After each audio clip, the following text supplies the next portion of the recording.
BFM Business, BFM Bourse, la carte IMO. On entend de plus en plus partout parler de métavers, les grands groupes qui investissent des marques, des stars, mais aussi des terrains achetés pour plusieurs millions d'euros. Le métavers a-t-il un prix dans l'immobilier ? Gaëtan Lefebvre vient de nous rejoindre pour nous dire ce que le métavers pourrait changer au secteur immobilier, à vos investissements. Bonjour Gaëtan. Bonjour. Cofondateur du site construire-sa-retraite.com et co-auteur du livre intitulé Immobilier, investir malin pour préparer l'avenir. C'est aux éditions Vuibert. On va donc parler du métavers dans l'immobilier. D'abord, quand on parle de métavers au sens large, de quoi on parle précisément ?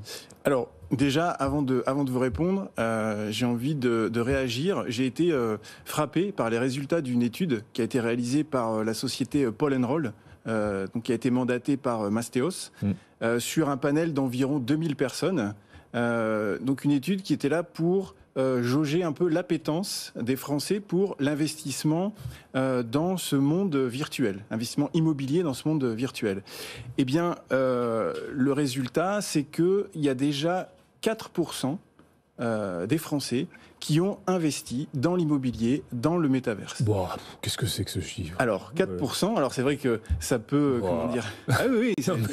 Bon, voilà, allez-y. Voilà. Oui. Donc, ça peut paraître effectivement un chiffre un peu faible. Non, mais énorme. 4% des Français auraient investi dans l'immobilier via le métaverse. 4%, c'est énorme. 4%. Ouais. Et donc, ça montre un peu un espèce de, je pense, de vrai mouvement générationnel qui est loin d'être anecdotique. 4% quand même.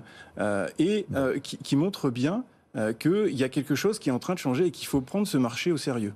Bon, donc 4% des Français qui apparemment ont déjà investi dans le métavers immobilier. Bon, de quoi on parle du coup ? Le métavers déjà, alors, qu'est-ce que c'est ? Le métavers. Alors le métavers, qu'est-ce que c'est ? Eh bien, c'est ce qu'on appelle communément le Web 3.0. En fait, c'est une nouvelle version d'Internet dans laquelle on a des espaces virtuels qui sont persistants et partagés, dans lequel on va pouvoir tisser des liens sociaux, un peu comme des réseaux, avec une expérience 3D virtuelle et immersive. Alors, dit comme ça ressemble un petit peu à une expérience de type jeu vidéo.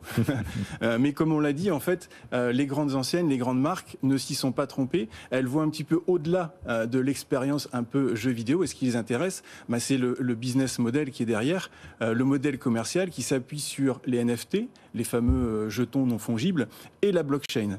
Donc, ça veut dire, imaginez un petit peu, Guillaume, que demain, on va pouvoir se balader dans un magasin virtuel avec des étagères virtuelles dans lesquelles on va pouvoir prendre des objets en 3D, les manipuler et potentiellement les acheter. Grosso modo, potentiellement, ça va totalement ringardiser les boutiques en ligne. En fait. C'est ça. Et quel lien, du coup, entre le métavers et votre domaine, l'immobilier ? Eh bien, le lien, il est simple.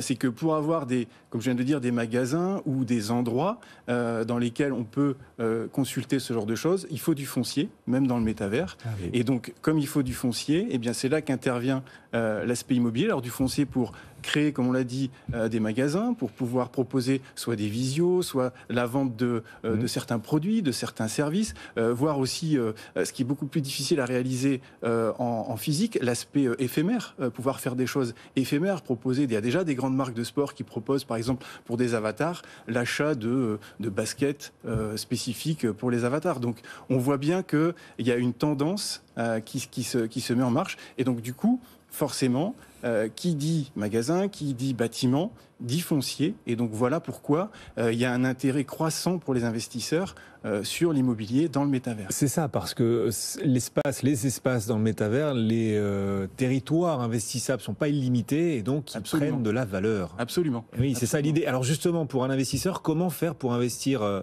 dans l'immobilier via le métavers ? Il y a une rubrique dans SoLoger, là je vais sur SoLoger, une rubrique métavers ou pas encore ? Alors non, malheureusement, ça n'existe pas encore, ça serait bien.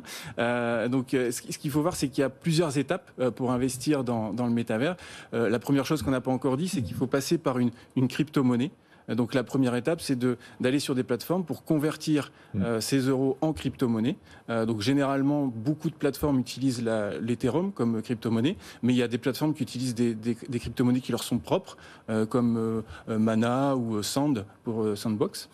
Et puis une fois qu'on a cette crypto-monnaie, on la met dans un portefeuille électronique, un wallet. Et ensuite, une fois qu'on a ça, on peut, donc deux possibilités, soit on va directement sur la plateforme de métavers sur laquelle on veut acquérir les biens. Donc il y a des plateformes qui mettent en vente les biens directement, soit on a une autre possibilité qui ressemble un petit peu à SeLoger, où on a des plateformes externes qui vont recenser les différents biens qui sont disponibles et puis les mettre à disposition. Et donc dans ce cas-là, on peut choisir.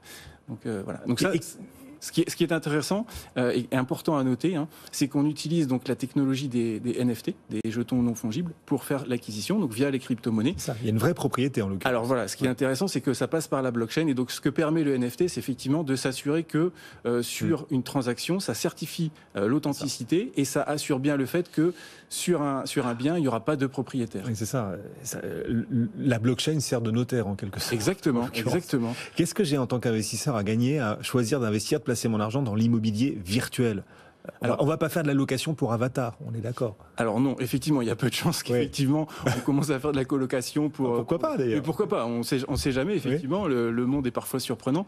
Non, là ici, ce qu'il faut voir, c'est qu'on est plus sur un modèle type immobilier commercial où on va aller chercher finalement un emplacement par rapport à son potentiel commercial. Donc, si vous êtes capable de trouver un emplacement, par exemple emplacement numéro 1, comme dans un monde physique, forcément vous allez attirer des enseignes, vous allez attirer des marques et donc vous allez forcément avoir une plus-value à la revente. Donc il faut bien voir que... Et d'ailleurs, globalement, la valorisation se fait d'ailleurs comme dans le monde réel, c'est-à-dire que si votre parcelle ou votre foncier est proche de centres d'intérêt ou de célébrités ou de choses comme ça, évidemment, ça va prendre de la valeur. Alors que si vous êtes loin, eh bien évidemment, ça aura moins de valeur. Et justement, en termes de rentabilité, qu'est-ce qu'on peut aujourd'hui espérer? Je dis bien espérer parce que rien n'est garanti déjà dans le monde réel quand on investit dans l'immobilier, mais alors dans le monde des métavers encore moins. Donc voilà, mais qu'est-ce qu'on peut imaginer comme échelle de rentabilité pour l'investisseur? Alors, plusieurs choses importantes. Déjà, la première chose, c'est que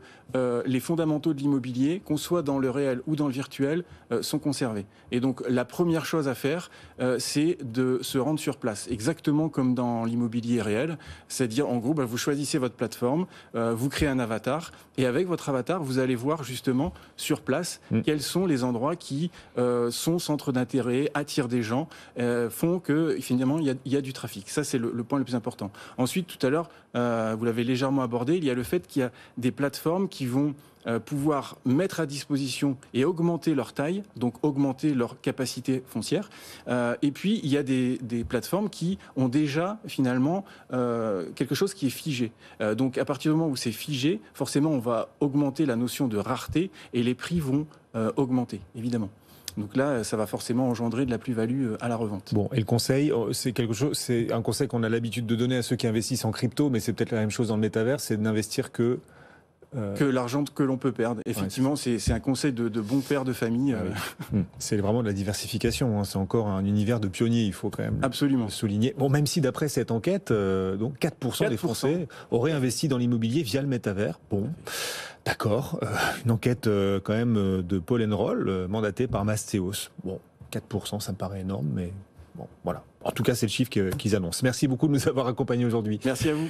De Gaëtan Lefebvre, régulièrement à nos côtés pour construire sa retraite.com et auteur d'Immobilier. Allez-y. Investir malin pour préparer l'avenir. Voilà, investir malin pour préparer l'avenir. À très bientôt, Gaëtan. À très bientôt, merci. Le CAC 40 toujours hésitant. Dans un instant, Wall Street qui va ouvrir. On va rejoindre sur place à New York Sabrina Quagliozzi pour ses premiers instants de cotation sur les marchés américains. À tout de suite sur BFM Business.